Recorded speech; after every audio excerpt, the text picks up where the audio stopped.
que nous avons vécu dernièrement avec Prince Onyangé, convoqué par les arbitres pour lui expliquer qu'ils allaient être vigilants. C'est un scoop que les arbitres soient vigilants dans les matchs de première division. Ça, c'est vrai que nous avons appris quelque chose. Et le voir ressortir assez perturbé de cet entretien, c'est vraiment, je n'avais pas ces souvenirs-là. Mais là, ce sera un des souvenirs quand j'arrêterai définitivement ma carrière. Ça, c'est celui-là de souvenir. Il me reste en travers de la gorge. Je ne vais pas quand même tomber non plus dans le panneau. Donc, le président de Guingamp a suffisamment réussi son coup, puisque son inquiétude à lui, c'était que les joueurs d'Angers soient déjà en vacances, comme les joueurs de Rennes sont déjà à la tête à la finale de la Coupe de France. Donc il réussit son coup de nous déstabiliser. Qu'est-ce que l'on peut faire? On peut rajouter quoi?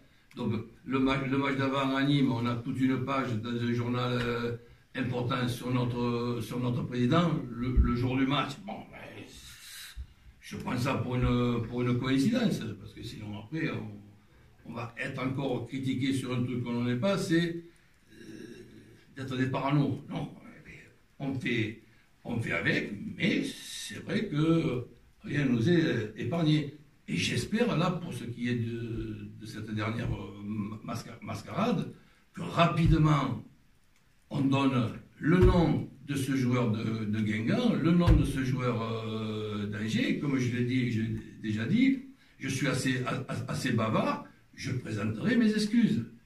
Mais inventer cette chose-là pour nous déstabiliser, être avec un président de la Ligue qui tombe dans le panneau et qui n'attend même pas le lendemain pour ouvrir une enquête, qui fait ce que le président de Guingamp, comment c'est déjà qu'il a dit, j'attaque personne, je mets la pression à personne, je vise personne, je suis simplement un lanceur d'alerte, c'est ça cette connerie.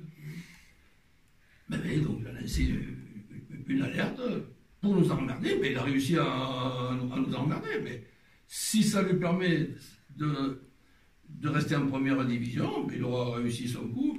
Mais bon, on peut être passionné, on peut être inquiet de l'avenir de son club.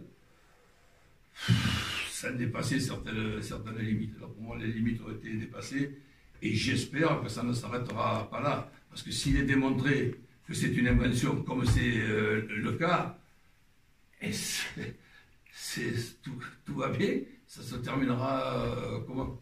Je ne sais pas. Je pense qu'on est surtout déçus. Après, si vraiment pour arriver à s'améliorer, il fallait être en colère, c'est pas le cas. Il faut tout simplement être conscient de cette situation, faire le maximum tant qu'il reste une chance, constater que nous sommes moyens, voire très moyens par moment, dans tous les secteurs.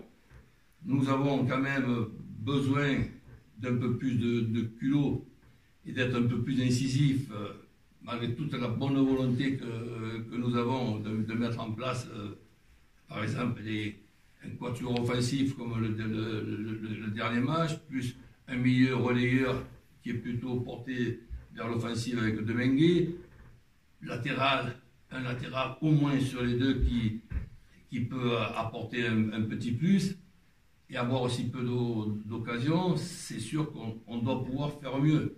Mais il n'y a plus beaucoup de temps, malheureusement. Il reste 6 matchs et tous les matchs sont compliqués sur le terrain, sont compliqués par rapport aux besoins que nous avons d'être meilleurs dans certains secteurs. Et si en plus on nous les complique en coulisses, en perturbant donc les choses avec une manipulation dégueulasse, eh bien c'est vrai que ça devient une mission très compliquée.